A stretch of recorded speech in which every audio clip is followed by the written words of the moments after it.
पाठ 1 दो बैलों की कथा। प्रश्न उत्तर। प्रश्न 1, कांजी हाउस में कैद पशुओं की हाजिरी क्यों ली जाती होगी? उत्तर, कांजी हाउस एक प्रकार की पशुओं की जेल थी। उसमें ऐसे आवारा पशु कैद किए जाते थे जो दूसरों के खेतों में घुसकर फसलों को नष्ट करते थे। अतः कांजी हाउस के मालिक का यह दायित्व होता था कि वह उन्हें जेल में सुरक्षित रखे तथा भागने न दे। इस कारण हर रोज़ उनकी हाजिरी ली जाती होगी। प्रश्न 2, छोटी बच्ची को बैलों के प्रति प्रेम क्यों उमड़ आया? उत्तर, छोटी बच्ची की माँ मर चुकी थी। सौतेली माँ उसे मारती रहती थी। इधर बैलों की भी यही स्थिति थी। गया उन्हें दिन भर खेत में जोतता, मारता, पीटता और शाम को सूखा भूसा डाल देता। छोटी बच्ची महसूस कर रही थी कि उसकी स्थिति और बैलों की स्थिति एक जैसी है। उनके साथ अन्याय होता देख उसे बैलों के। प्रश्न 3, कहानी में बैलों के माध्यम से कौन कौन से नीति विषयक मूल्य उभर कर आए हैं? उत्तर, इस कहानी के माध्यम से निम्नलिखित नीति विषयक मूल्य उभर कर सामने आए हैं। 1, सरल सीधा और अत्यधिक सहनशील होना पाप है। बहुत सीधे इंसान को मूर्ख या गधा कहा जाता है। 2, इसलिए मनुष्य को अपने अधिकारों के लिए संघर्ष करना चाहिए। 3, आज़ादी बहुत बड़ा मूल्य है। इसे पाने के लिए मनुष्य को बड़े से बड़ा कष्ट उठाने को तैयार रहना चाहिए। 4, समाज के सुखी संपन्न लोगों को भी आज़ादी की लड़ाई में योगदान देना। प्रश्न 4, प्रस्तुत कहानी में प्रेमचंद ने गधे की किन स्वभावगत विशेषताओं के आधार पर उसके प्रति रूढ़ अर्थ मूर्ख प्रयोग न कर किस नए अर्थ का संकेत किया है? उत्तर, गधा सबसे बुद्धिहीन प्राणी माना जाता है। यदि किसी को मूर्ख कहना चाहते हैं तो हम उसे गधा कह देते हैं।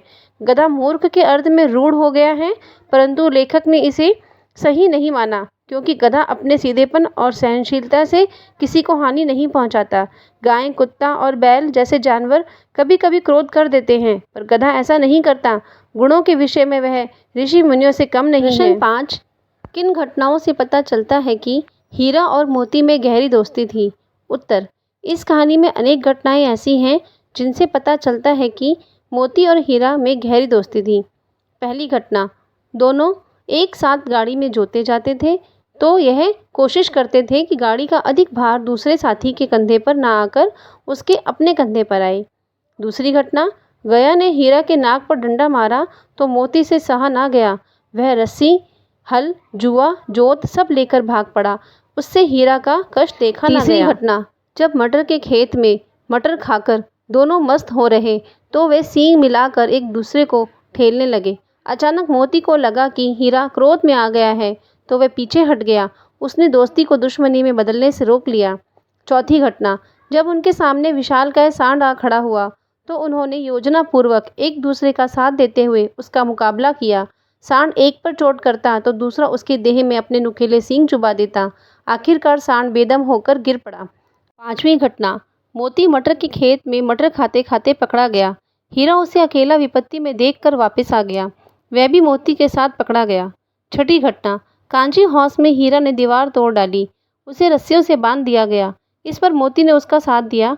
पहले तो उसने बाड़े की दीवार तोड़कर हीरा का अधूरा काम पूरा किया, फिर उसका साथ देने के लिए उसी के साथ बंध गया।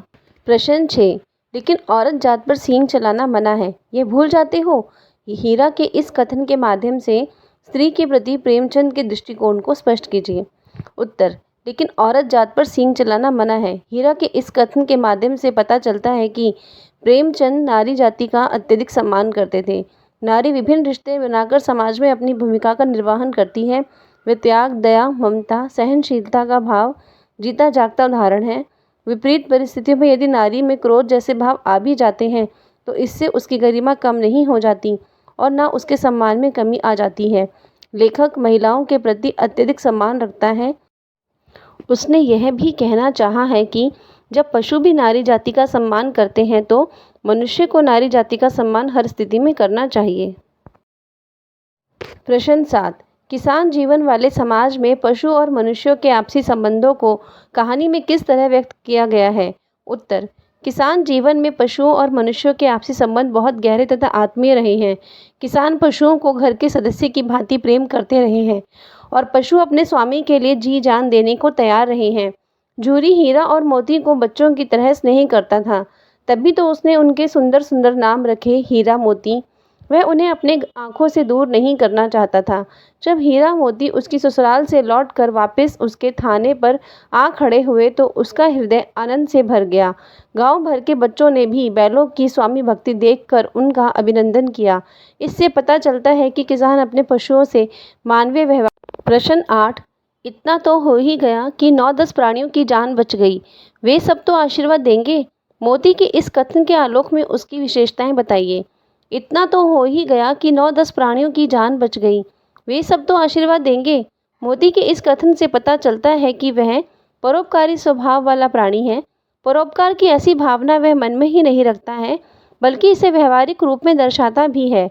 वह बाड़े की कच्ची दीवार को तोड़कर 9-10 प्राणियों को भगाता है ताकि उनकी जान बच जाए। मोती सच्चा मित्र भी है। वह कांजी हौस में हीरा को अकेला छोड़कर नहीं जाता है। वह आशावादी भी है। उसे विश्वास है कि ईश्वर उनकी जान अवश्य बचाएंगे। प्रश्न 9। आशय स्पष्ट कीजिए।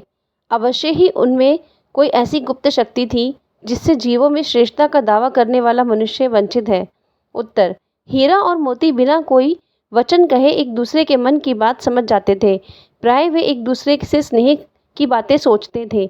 यद्यपि मनुष्य स्वयं को सब प्राणियों में श्रेष्ठ मानते हैं, किंतु उसमें भी यह शक्ति नहीं होती। प्रश्न ख।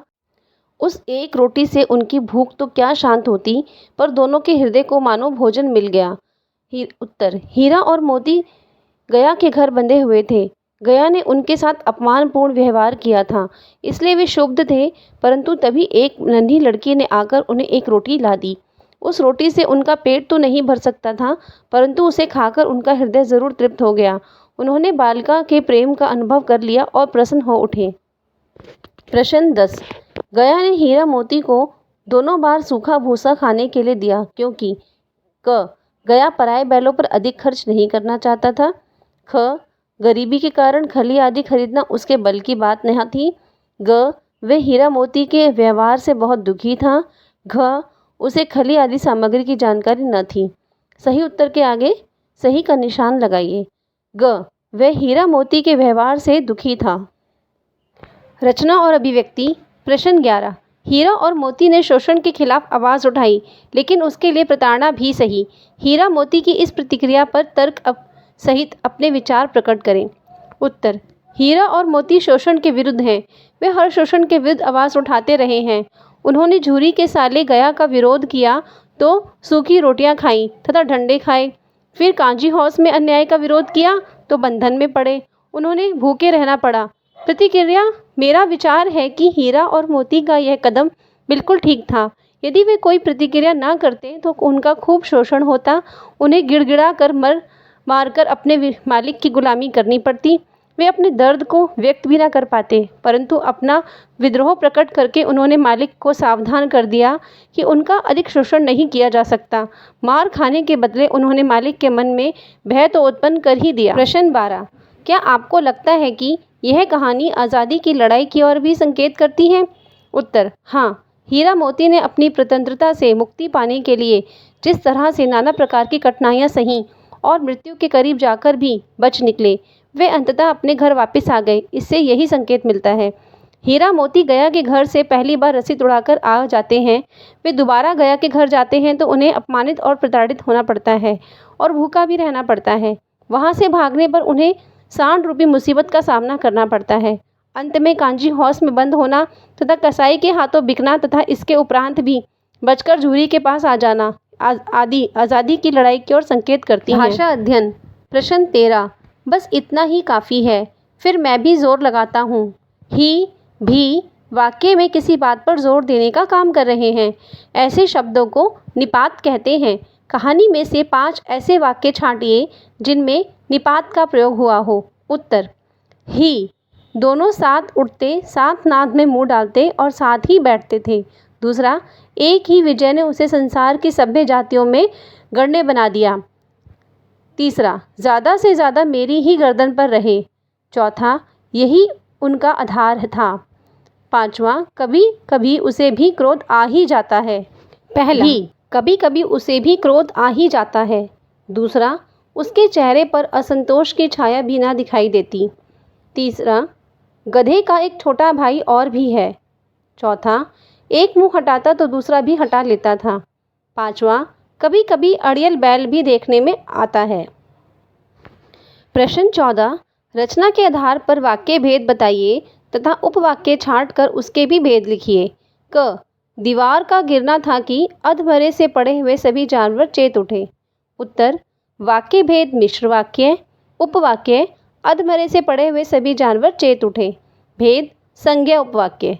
ख, सहसा एक दड़ियल आदमी जिसकी आंखें लाल थीं और मुद्रा अत्यंत कठोर आया। वाक्य भेद मिश्र वाक्य, उपवाक्य जिसकी आंखें लाल थीं और मुद्रा अत्यंत कठोर, भेद विशेषण उपवाक्य। ग, हीरा ने कहा गया के घर से नाहक भागे। उत्तर, वाक्य भेद मिश्र वाक्य, उपवाक्य गया के घर से नाहक भागे, भेद संज्ञा उपवाक्य। घ, मैं बेचूंगा तो बिकेंगे। उत्तर, वाक्य भेद मिश्र वाक्य, उपवाक्य तो बिकेंगे, भेद क्रिया विशेषण उपवाक्य। अड़, अगर वह मुझे पकड़ता तो मैं बेमारे ना छोड़ता। उत्तर, वाक्य भेद मिश्र वाक्य, उपवाक्य तो बेमारे ना छोड़ता, भेद क्रिया विशेषण उपवाक्य। प्रश्न 15, कहानी में जगह जगह मुहावरों का प्रयोग हुआ है। कोई 5 मुहावरे छांटिए और उनका वाक्यों में प्रयोग कीजिए। पहला, जी तोड़ काम करना। वाक्य, भारतीय श्रमिक जी तोड़ काम करते हैं। दूसरा, गम खा जाना। वाक्य, भारत के मजदूर इतने स्वाभिमानी हैं कि वे गम खा जाते हैं, हाय तौबा नहीं मचाते। तीसरा, ईंट का जवाब पत्थर से देना। वाक्य, यह दुनिया उसी को सम्मान देती है जो ईंट का जवाब पत्थर से देना जानता है। चौथा, दांतों पसीना आना। वाक्य, क्रिकेट के मैदान से कुत्ते को बाहर खदेड़ने में माली को दांतों पसीना आ गया। पांचवा, कसर उठाना। वाक्य, मालिक के कहने पर हम हर काम कर देते हैं, किसी प्रकार की कोई कसर नहीं उठा रखते। अगर आप चाहते हैं कि इस चैप्टर के एक्स्ट्रा क्वेश्चंस की वीडियो मैं आपके लिए लेकर आऊं, तो उसके लिए मुझे कमेंट करके कमेंट बॉक्स में ज़रूर बताइएगा। वीडियो अच्छी लगी हो तो चैनल को सब्सक्राइब कर दीजिएगा, वीडियो को लाइक कर दीजिएगा। धन्यवाद।